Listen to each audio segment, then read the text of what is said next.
좀 오해하는 기출 문제는 뭐 한번 풀어보고 오셨나요? 이렇게 어이없다는 표정을, 기본서를 잠깐 훑어본 것도 지금 굉장한 일이고 뭐 이런 것 같은데, 아니, 기출 문제를 하게 되면 문제는 예습을 해야 돼요. 이론은 복습이 중요한데 문제는 예습을 안 하시면, 솔직히 제가 문제를 웬만하면 다 풀어서 그렇지 건너뛰면서 풀면은 안 푼 문제는 그냥 넘어갈 거 아니에요. 그렇지 않나요? 표정이 뭐 다 풀어줄 거면서 뭘 또 그런 소리를 하냐고 아니고 다 풀어줄 않지는 어떻게 하는 거예요 그거. 네?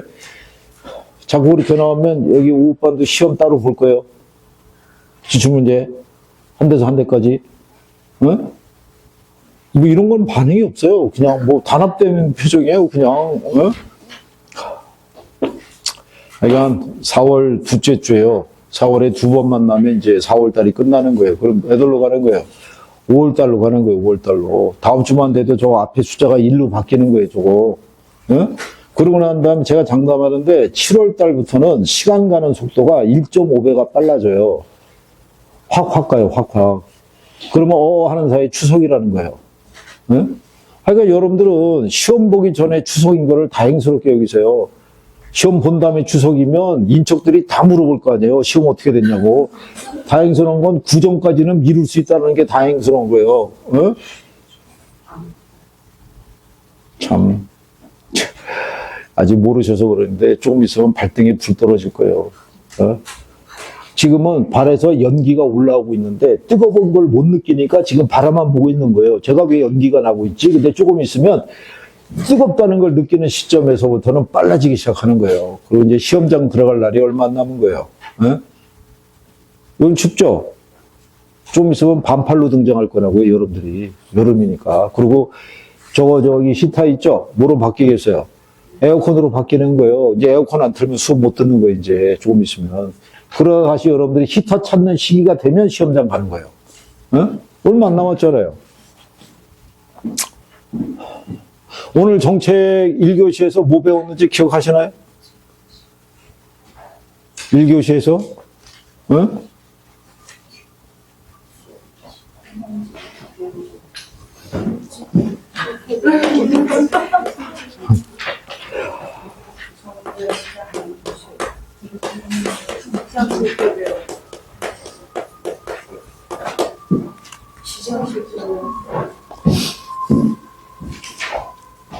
우리 저기 정부의 시장 개입 수단부터 시작했어요. 직접 개입하고 간접 개입서부터 출발한 거예요. 그죠? 거기서부터. 아니, 쉬는 시간에 한 번이라도 들여다보는 것도 복습이라고 그랬는데, 그죠? 쉬는 시간에는 그렇게 분위기가 활기차고 좋을 수가 없어요. 그죠? 제가 지난주에도 느꼈는데, 점심시간에는 그렇게 저기 있으면은 뭐 완전히 제가 어디 시장에 온 줄 알았어요. 이게 완전히 뭐 그냥 그렇게 활기차다가 선생님이 쑥 들어오면 갑자기 침울한 분위기로 바뀌는 거야. 열심히 좀 해주시고, 난 진짜 주말이면 도서관 들어가셔야 돼요. 그래야지 어떻게 유지가 될 거 아니에요. 그죠? 동네 도서관 있는 건 아세요? 위치도 좀 확인하시고. 그리고 참고로 말하는데, 괜히 그 동네 도서관, 뭐 독서실 같은 거 끊지 마세요. 도서관 가면은 무료로 들어가는데, 거기 돈까지 들여가지고 그 안에 들어가서 공부하는 것도 아니고, 그죠? 그러지 말고 열심히 좀 해주시고, 안 되는 거는 빨리빨리 해서 물어보시고. 지난번에 했잖아요. 저한테 직접 물어보기 힘들면 박총각하고 박천에게 물어보라고. 박천여는 저기 남친이 있으니까는 뭐 소개시켜줘라 마라 이런 얘기는 참아 못하겠는데, 박총각 없다 그러니까 소개시켜줘라 이렇게 얘기를 한 거고. 그러니까 열심히 해주세요. 자, 우리가 투자론을 해야 돼요. 그죠? 투자론도 여러분들이 그렇게 썩 좋아하진 않아요. 여기를. 그러니까 투자론도 넘기기만 하면 얘도 이론은 어렵지 않잖아요. 그러니까 여러분들이 투자론 싫어하는 이유가 뭐예요? 계산 논리가 있으니까. 그래서 싫어하는 거예요. 우리 용어가 낯설으니까. 그죠? 예. 자, 투자론의 시험 목차는 두 가지예요. 투자 이론이 있고,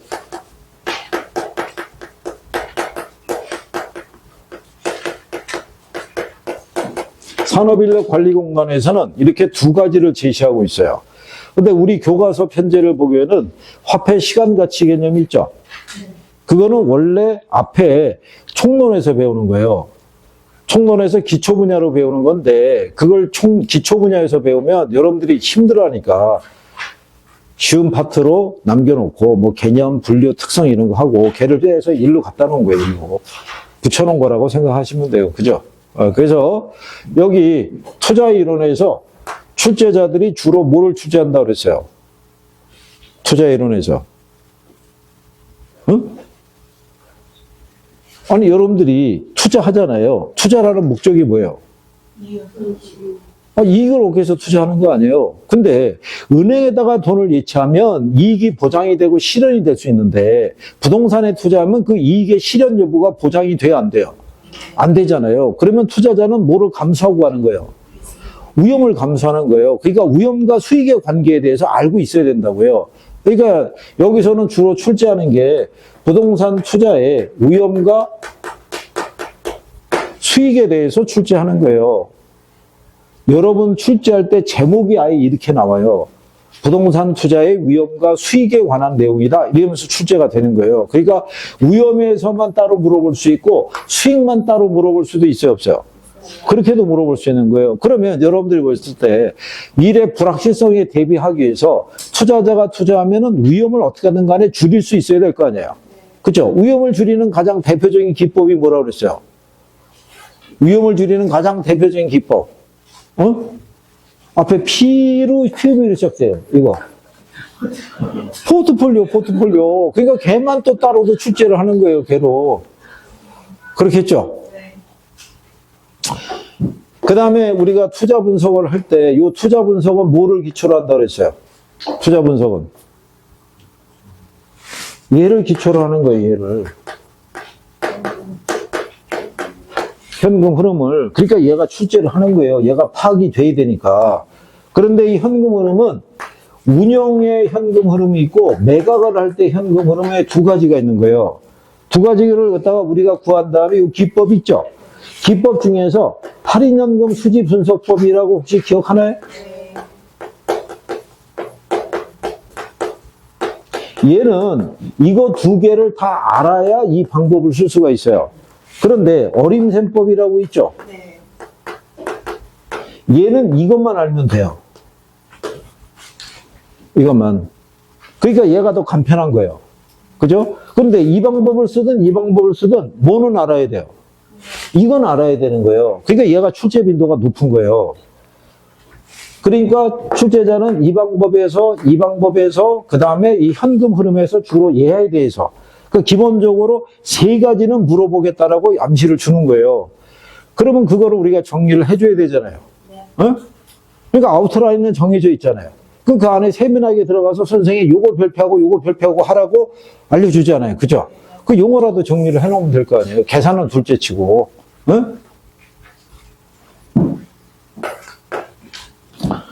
자, 그래서 여기 보시면 제일 먼저 투자의 개념서부터 나와요. 그죠? 우리가 투자를 한다는 얘기는 실물 자산에도 투자할 수 있고 화폐 자산에도 투자를 할 수 있어요. 그죠? 그러니까 금이나 은이나 부동산 같은 실물 자산에도 투자할 수 있고, 그죠? 거기서 나오는 수익을 근거로 우리가 배당받을 수 있어요, 없어요? 배당을 받을 거 아니에요. 실물 자산에 투자하게 되면. 그렇잖아요? 그걸 가지고 또 우리가 화폐 자산 등에도 투자 운영할 수 있다, 없다. 있다, 이런 얘기잖아요. 근데 여러분들에게 실물 자산에 투자하느냐, 금융 자산에 투자하느냐, 이런 거를 구별해서 물어보진 않아요. 다만 어디다 투자든 간에 거기 투자의 개념을 보면 현재 지출과 미래의 수익을 교환하는 행위라고 돼 있죠. 그렇죠?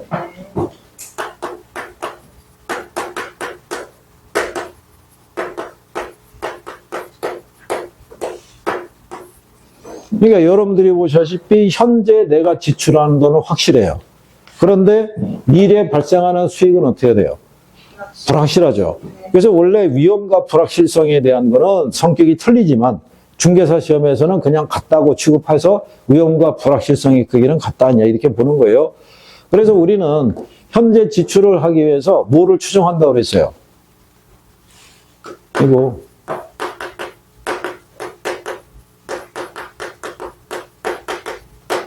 예상 기대 수익률이라는 걸 추정하는 거예요. 그죠? 그런데 이 기대 수익률이라는 게 있을 때, 자, 예를 들어서,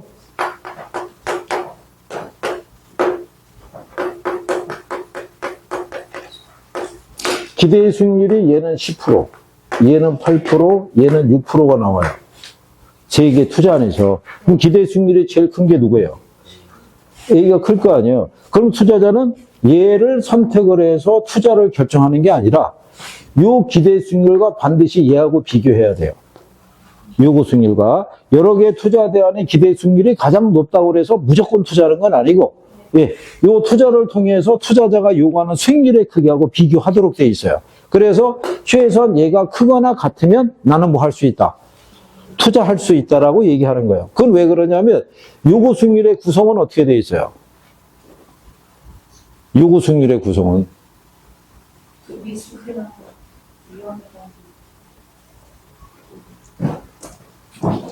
야, 어떻게 근데 초지일관 똑같아요. 그죠? 뭐를 물어봐도 일단은 못 들은 체 하면서 출발하는 거예요. 그죠? 아, 근데 정도가 하면서도 심해지는 거니까 여러분들이 힘들어하는 단원일수록 대답이 거의 없어요. 대답이. 조금 그나마 대답이 언급이 될 수 있는 것 있죠. 뭐 효율적 시장 이런 거 할 때는 대답이 좀 있어요. 근데 여러분들이 대답이 없다는 얘기는 이 파트를 힘들어한다는 얘기죠, 뭐. 요거 수익률은 무위험률 플러스 위험 할증률이에요. 그죠? 그러면 내가 부담하는 위험이 커지면 얘가 어떻게 돼요? 커질 거 아니에요. 무위험률이 높아지면 요거 수익률 어떻게 돼요? 얘도 높아질 거 아니에요. 이것까지 감안한 요 수익률이 있을 때, 그죠? 이거보다도 더 큰 수익률을 기대할 수 있으면 나는 위험을 감수하고 투자할 수 있다는 거예요. 그래서 투자 여부를 결정할 때는 기대 수익률과 뭐를 비교해서, 요 수익률을 비교해서 얘보다 크거나 같으면 투자를 결정해요. 그리고 투자의 결과로 나오는 게 뭐예요? 그게 실현 수익률이에요. 요게 내가 예상했던 거하고 별 차이가 없을 수도 있고, 내가 예상했던 것보다 더 큰 수익이 나올 수도 있고, 더 작은 수익이 나올 수도 있어요, 없어요? 이걸 투자의 위험이라고 그래요. 내가 기대한 것과 결과가 다르게 나타나는 것 있죠? 그게 위험인 거예요. 근데 투자자는 이 위험을 감수하고 들어갈 거 아니에요. 그 위험을 관리를 해야 될 거 아니에요. 줄일 수 있으면 줄여봐야 되고, 그죠? 다른 사람에게 전가할 수 있으면 전가해봐야 되고, 아니면 위험한 투자는 아예 안 할 수도 있어요, 없어요? 있을 거 아니에요. 그런 식으로 대응을 해나가는 거예요. 그러기 위해서는 여러분들은 기대 수익률도 측정할 수 있어야 되죠. 요구 수익률의 크기가 어떻게 구성이 되는지도 알아야겠죠. 그러면 내가 감수하는 위험이라는 건 어떤 종류가 있고, 이런 것들도 여러분들이 파악이 돼야 되는 거예요. 그래서 여기서 배우는 거예요, 이제. 그러고 난 다음에 그 밑에 가게 되면 부동산 투자의 장단점이라고 있죠. 요거는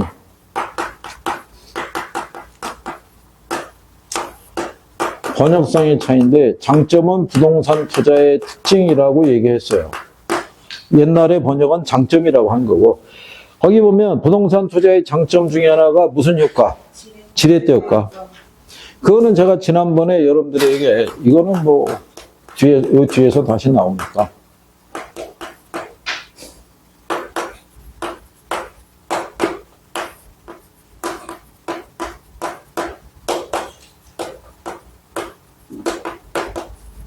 자, 우리가 은행으로부터 대출받아서 적금을 불입하죠. 이익에 손해요. 손해죠. 적금 이자는 대출 이자를 이길 수가 없어요. 그런데 대출받아서 부동산에 투자하면 이익을 낼 수 있어요, 없어요? 대출 이자의 부담보다 부동산 가격 상승에 대한 차익이 더 클 수 있다는 얘기예요. 그죠? 그러니까 부동산은 얘를 지렛대 삼아서 부동산에 투자할 수 있다라는 특징을 갖고 있는 거예요. 그러니까 금융자산하고는 틀리다는 얘기죠. 네. 그 다음에 두 번째가 절세 효과라는 것도 있어요. 그죠? 장기 보유에 따른 절세 효과를 기대할 수 있어요, 없어요? 그리고 여러분들도 부동산 이 건물 취득하실 때 현금으로 전액 매입할 수 있는데 일부는 대출을 끼고 매입하는 경우 있어요, 없어요? 일부러 대출 끼는 거예요. 왜? 뭐는 공제할 수 있으니까. 이자는 세금에 우리가 과세할 때 그거는 공제해 주잖아요. 그죠? 그래서 그런 절세 효과를 기대하고 일부러 대출을 일으켜서 건물을 취득하는 사람들이 있는 거예요. 그러니까 그 양반들이 절세 효과는 더 꼼꼼히 따진다고 생각하시면 돼요. 그죠? 그래서 원래 투자자들이 중시하는 게 이거 두 가지예요. 지렛대 효과하고 무슨 효과? 절세 효과 두 가지를 중시하는데 여러분 시험에 절세 효과에 대해서는 안 나온다고요. 무슨 효과? 네, 지렛대 효과에 대해서 물어보니까 그거는 기억을 해 두셔야 돼요.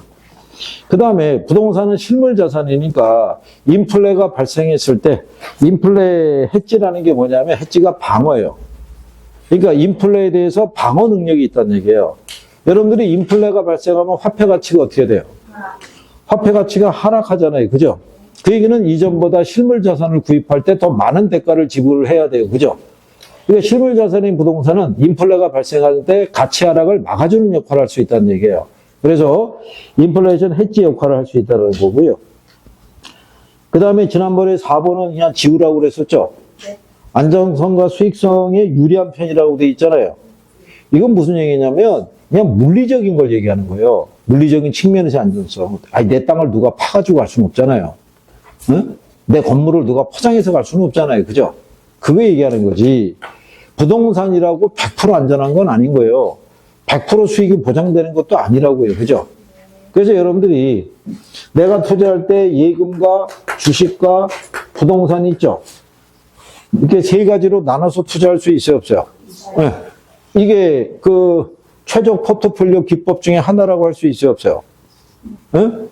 아니라고 얘기했다고요. 아니라고. 이건 그냥 포트폴리오 기법 중에 하나인 거예요. 이거는. 얘네 세 가지 있죠? 안전성과 수익성과 환금성의 크기를 비교하면 셋 다 비슷하게 나와요. 셋 다. 그러니까 이거는 그냥 자산 3분법 중에 하나라고요. 내가 가지고 있는 자산을 운영할 때 세 군데로 나눠서 투자 운영하는 기법 중에 하나라고요. 무슨 말인지 아시겠나요? 네, 이게 최적 포트폴리오는 아니라고요. 그러면 최적 포트폴리오는 기억도 안 나겠네요? 최적 포트폴리오는? 여러분 시험에 답으로도 여러 번 나왔는데 최적 포트폴리오? 어? 아니 그걸 굳이 지금 찾으려고 내 장담하는데 거기 가면 여러분들이 밑줄 쳐 있어요. 밑줄 쳐 있어요. 거기 가면.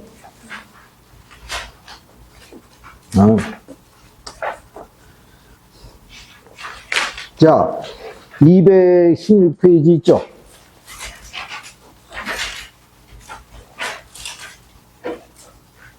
거기 하면 뭐 체킹되어 있는 건 없나요? 별표. 맨 위에 줄에? 별표? 그게 최종 포트폴리오라고요. 최종 포트폴리오는 효율적 프론티어와 투자자의 무차별 곡선이 접하는 점에서 결정이 된다라고 거기 해놨잖아요. 그죠? 희한하죠. 언제 체킹을 했을까? 어?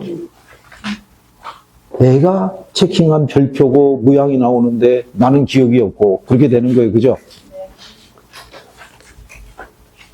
한 거예요. 했으니까 선생님이 얘기를 하죠. 안 했는데 왜 그걸 얘기를 하겠어요. 그죠? 네?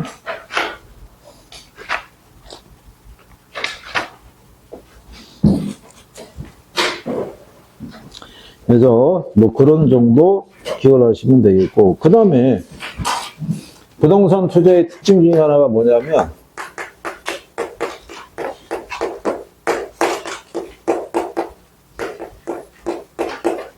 이거 두 가지를 기대할 수 있다는 거예요.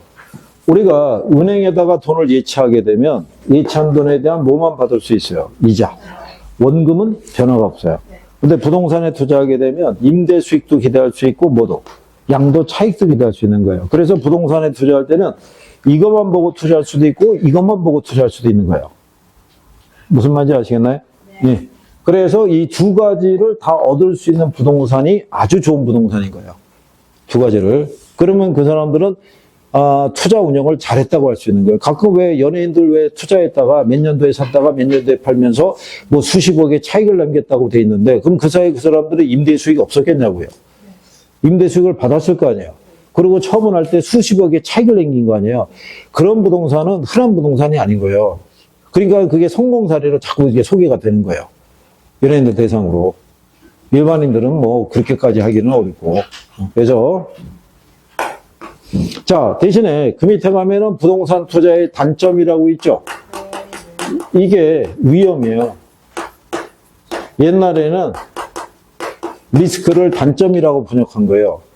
근데 리스크를 지금은 뭐로 인식해요?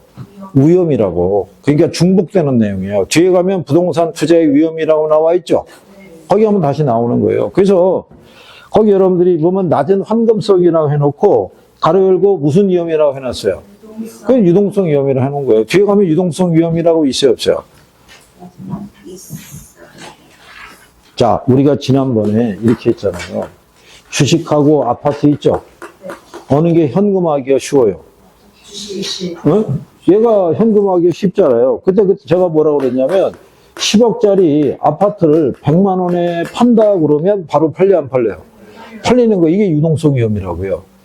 10억을 내가 원하는 시기에 현금화하기가 쉽다 어렵다? 어려운 거예요. 내가 원하는 시기에 현금화하려고 그러면 자산 가치의 손실을 감소해야 돼요. 그래야지만 내가 원하는 시기에 현금할 수 있는 거예요. 그게 부동산 투자의 위험 중에 하나라고요. 그래서 부동산이 살 때도 중요하지만 팔 때도 중요하다라고 얘기하는 거예요. 그거를 여러분들이 나중에 실무할 때 잘 인식을 하셔야 돼요. 피가 붙는 애들은 이유가 있는 거예요. 피가 붙는 애들은. 그래서 그 다음에 거기 보면은 사업상 위험도 있고 부채에 따른 금융 위험도 있다라고 해놨잖아요. 그러니까 그 위험이 뒤에 보면 나오잖아요. 그죠? 금융 위험은 언제 발생해요? 금융 위험은. 그렇죠. 대출 받으면 위험이 발생하는 거. 금융 위험 부담을 피하려고 그러면 어떻게 하면 돼요? 그렇죠. 대출 안 받으면 돼요. 그럼 사업 위험은 언제 발생해요? 사업할 때 발생하고 사업 위험을 피하려고 그러면 사업 안 하면 되는 거예요. 그렇죠? 그런데 내가 부동산 투자 사업을 하면서 대출을 받는다는 얘기는 이 위험을 감수하고 들어간다는 얘기잖아요. 그렇죠? 그런데 그런 위험을 감수하는 것 이상의 수익을 기대할 수 있으면 나는 위험을 감수하고 투자할 수 있다 이런 얘기가 되는 거예요. 그죠? 그런 거예요. 거기 뭐 소유자의 시간 노력이 많이 필요하다 이런 것도 있죠. 이건 탐색병이 많이 들어가는 거예요. 내가 원하는 물건이 어느 지역에 어느 정도의 가격으로 나와 있는지를 안다 모른다. 몰라요. 이거를 찾기 위한 시간이 많이 들어가는 거예요. 그렇지 않을까요? 응? 그리고 중개 수수료의 거래 비용 부담이 크다라고 그랬는데 이것 때문에 투자 못하는 사람은 거의 없어요. 다 이 탐색 비용 때문인 거예요. 돈 많이 들어가요, 그게. 그 시간을 줄이기 위해서 누가 필요한 거예요? 중개업자가 필요한 거예요. 그리고 거기 마지막에 불가역성과 불가분성 있죠? 예, 이런 표현은 안 나와요. 이거 나오면은 젊은 친구들은 쓰러지는 거예요. 한문을 못 읽는데 한글이 있고 가로 열고 한문을 봤을 때 그 뜻을 더 유추하기가 어려울 거 아니에요. 부동산 투자는 한번 선택하면 다시 되돌리기는 어렵다는 얘기예요. 부동산 투자는 분할해서 투자할 수가 없어요. 주식은 분할해서 투자할 수 있어요, 없어요? 주식은 분할해서 투자할 수 있어요. 50만 원 사고 100만 원 사고 뭐 5만 원 사고 10만 원 사고 할 수 있는데 부동산은 일시에 목돈이 들어갈 거 아니에요. 그러니까 그런 부분에 차이가 있다고 생각하시면 돼요. 그래서 거기 박스로 되어 있는 거 그냥 참고하시면 되겠고, 그 다음에 뒤로 가시면 무슨 효과가 있어요? 네, 걔는 일단 별표는 해야 돼요.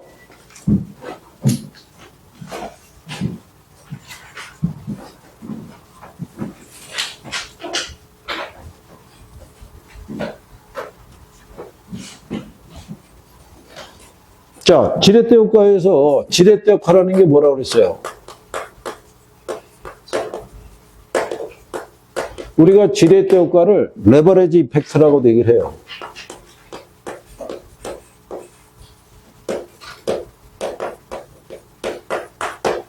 그리고 다른 말로 부채 조달 효과라고도 얘기를 해요. 출제를 할 때 부채 조달 효과가 지렛대 효과다 이렇게 생각하시면 돼요. 얘가 타인 자본을 활용을 하는 거예요. 그러니까 이 타인 자본을 뭐를 삼아서? 얘를 지렛대 삼는 거예요. 그럼 타인 자본에 해당하는 게 뭐 있어요? 전세, 저당권. 그러니까 전세나 대출을 받아서 그 전세나 대출이 바로 뭐예요? 타인 자본. 이게 지렛대 역할을 해주는 거예요. 타인 자본을 이용했을 때 부채 비율이 있죠.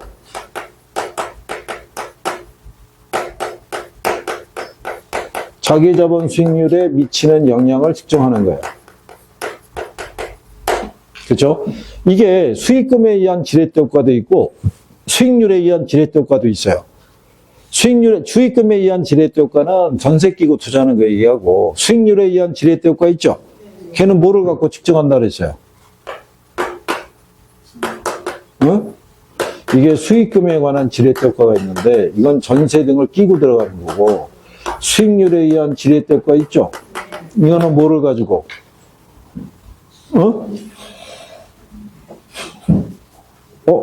지금부터 인터뷰를 한번 해볼까요? 마이크를 넘기고, 인터뷰를? 마이크 하나 저기서 더 갖고 와가지고, 이렇게.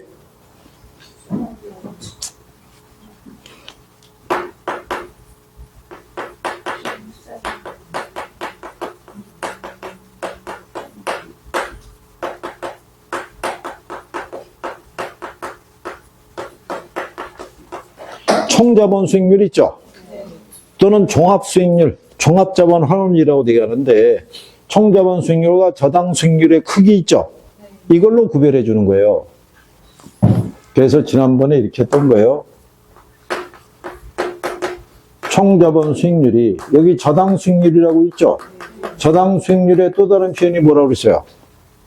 저당 수익률의 또 다른 표현이 대출 이자율이에요. 대출 이자율. 얘가 얘보다 크죠? 이렇게 커지면 자기 자본 수익률 또는 지분 수익률이라고 얘기를 해요. 얘가 얘보다 커지면서 정의 지렛대 효과가 발생하는 거예요. 그런데 총자본 수익률이 있고 저당 수익률이 있을 때 반대로 얘가 크잖아요. 얘가 크면 자기 자본 수익률이 총자본 수익률보다 작아져요. 그러면서 얘가 부의 지렛대 효과가 발생하는 거예요. 그 다음에 얘하고 같을 수가 있다고 그랬죠. 같으면 자기 자본 수익률의 크기도 같아져요. 이걸 우리가 중립적 레버리지 효과라고 얘기를 해요. 결론은 이 크기만 갖고 확인할 수 있는 거예요. 총자본 수익률과 저당 수익률의 크기 있죠. 네. 이것만 갖고 우리가 확인할 수 있다. 그래서 여러분 시험에 나온 거예요. 얘가 얘보다 클 때 정의 지렛대 효과를 예상할 수 있다. 맞는 표현이에요. 계산을 안 하더라도. 그렇죠? 네. 그러면서 지난번에 뭐 가르쳐 줬냐면 그러면 부의 지렛대 효과에서 정의 지렛대 효과로 전환시킬 때 있죠. 네. 부채 비율을 낮추면 정의 지렛대 효과로 전환할 수 있어요, 없어요? 네? 아니 이렇게 단체로 거짓말한단 말이에요. 부채 비율을 조정해도 지렛대 효과의 크기는 달라지지 않아요. 뭐를 조정해야 된다 그랬어요? 대출 이자율을 낮춰줘야 된다니까요. 얘가 작아져야지만 정의 지렛대 효과로 전환할 수 있다라고 얘기했던 거예요. 그죠? 그것도 시험에 나온 거예요. 여러분 시험에. 네? 아니 부채 비율을 낮춰도 이자가 비싸면 자기 자본 수익률의 크기에 크게 변화가 있겠냐고요. 이자율이 낮아야 될 거 아니에요. 그죠?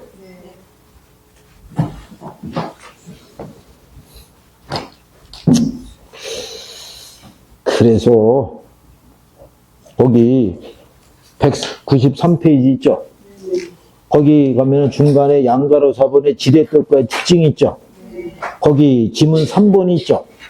자, 부의 지렛대효과가 발생할 경우에는 부채 비율을 낮추어도 정의 지렛대 효과로 전환할 수 없다 이렇게 해놨잖아요. 근데 그 밑에 4번을 봤더니 자 이자율을 낮추면 정의 지렛대 효과로 전환할 수 있다라고 돼 있어요, 안 돼 있어요? 체킹은 안 돼 있던 거예요? 한 거 물어본 거예요. 물어보고 기억을 하고 있는가 물어본 거예요. 여기서의 여러분들의 얼굴 표정은 모든 걸 기억하고 이해하고 있다는 표정이에요. 확인을 해봐야 될 거 아니겠어요? 그죠?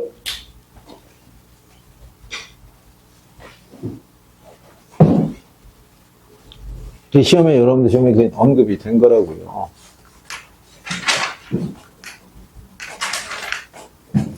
그래서 우리가 지난번에 이거 크기 하는 것도 있죠? 네. 여기서 이제 우리가 총자본 수익률이 있죠? 이거를 종합수익률이라고도 얘기를 해요. 이거는 총투자액 있죠?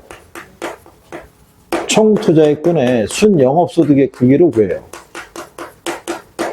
그죠? 물론 100분율이니까 당연히 곱하기 100이라는 건 수식되어 있는 거예요. 그죠? 다만 여기 순영업소득 있죠? 여기를 반영할 때는 소득 이득과 무슨 이득? 자본 이득이 포함되어 있다라고 생각하시면 돼요. 운용을 통한 이익도 포함이 되어 있고 가격 상승을 통한 이익도 반영이 된다라고 생각하시면 돼요. 그리고 원래 순영업소득에는 뭐도 포함이 되냐면 보증금의 운영 이익도 포함이 돼요. 그런데 여기는 그것까지는 안 나오는 게 여러분들에게 물어보는 지렛대효과의 길이는 1년을 기준으로 해요. 몇 년? 1년. 1년이라는 조건이 제시가 돼야 돼요. 왜냐하면 기간이 길어지게 되면 지렛대효과의 크기가 달라져요. 정의 지렛대효과가 부의 지렛대효과가 될 수도 있고 부의 지렛대효과가 정의 지렛대효과도 될 수 있기 때문에 여러분들의 지렛대효과 계산하는 것 있죠?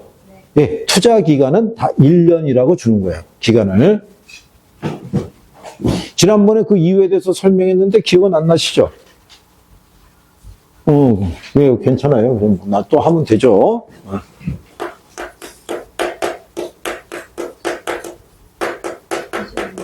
자기자본 수익률은요, 지분 수익률이라고도 얘기를 해요. 지분 수익률 또는 지분 환원율이라고도 얘기를 해요. 여기도 종합 수익률, 종합 환원율이라고도 얘기를 해요. 이거 지분 환원율이라고 얘기를 하고요. 이거는 가만히 생각해 보세요. 자기자본 수익이잖아요. 얘는 총자본이잖아요. 그러니까 여기 총투자에게는 내 돈도 있고 빌린 돈도 있을 거 아니에요. 근데 자기자본은 뭐밖에 없어요?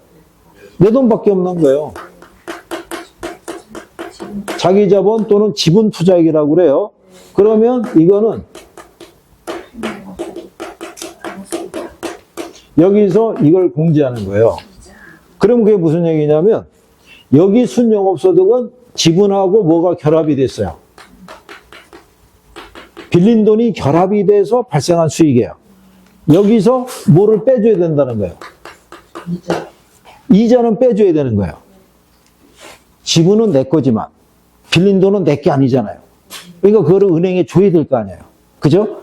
그러면 전체 수익에서 빌린 돈에 대한 이자 빼고 남는 것 있죠? 그게 이제 내 지분에 대한 대가가 되는 거예요. 그거를 이제 백분율로 바꾸는 작업을 하는 거예요. 그리고 저당 수익률은 융자 받은 금액 있죠? 융자분의 융자 이자의 크기로 계산할 수 있어요. 그죠? 그게 저당 환원율, 저당 수익률이라고 얘기를 해요. 다른 말로 대출 이자율이라고 얘기를 하죠. 자, 그러면 시간이 자 여기 10억짜리 부동산이 있어요. 9억은 융자를 받았어요. 1억은 내 지분으로 1억은 지분. 첫 번째로 이렇게 하죠. 자, 10억짜리 부동산이 있는데 얘가 투자하면 1억을 벌 수 있대요. 1억의 순영업소득이 발생하는 거예요. 그죠? 네. 이때 종합환원율, 종합수익률이 얼마? 총자본 수익률이 10억 대비 1억이니까 몇 프로? 10%. 그죠? 이 상태에서 자기자본 수익률은 10%. 융자가 없을 때는 총자본 수익률과 자기자본 수익률은 동일한 거예요. 빌린 돈이 없으니까. 무슨 말인지 아시겠죠? 그러다가 이 중에 9억이라는 돈을 융자를 받은 거예요. 그리고 1억은 내 뭐로? 지분으로. 그랬을 때 융자 받았을 때 이자율이 9%인 조건이 있고 10%인 조건이 있고 11%인 조건이 있어요. 그럼 여러분들이 보시다시피 현재 총자본 수익률은 몇 프로예요? 10%예요, 얘가. 그런데 이자율이 9%, 11%, 지금 10% 이렇게 돼 있잖아요. 그러면 얘가 얘보다 크죠? 그러면 계산을 안 해도 정의 지렛대효과라는 거예요. 얘가 크면 반대로 부의 지렛대효과가 발생하는 거고, 같으면 중립적이라는 거는 내 지분 수익의 크기에는 아무런 변화가 없다는 거예요. 그냥 은행 이자만 준 꼴밖에 안 되는 거예요. 그럼 여러분들이 대입해 보시면 얘가 9%죠? 그러면 내가 지분 투자한 게 1억이잖아요. 순영업소득이 얼마였다고 그랬어요? 1억. 근데 9억을 빌렸죠? 이자율 몇 프로로? 9%로. 그럼 얼마예요? 9, 9, 80이니까 8,100이잖아요. 그럼 1억에서 8,100만 원 빼면 1,900이잖아요. 그럼 몇 프로? 19%. 그러면 얘가 10%고 얘가 9%일 때 얘는 몇 프로예요? 커지죠? 계산 안 해도. 근데 반대로 얘가 11%라고 생각해 보자고요. 그러면 얘가 1억일 때, 얘가 11%예요. 그럼 1억이고 여기서 9억을 빌렸는데 이자율이 몇 프로? 9억에 11%면 9,900이에요. 그러면 1억에서 9,900 빼면 100만 원 남아요. 그럼 1%예요.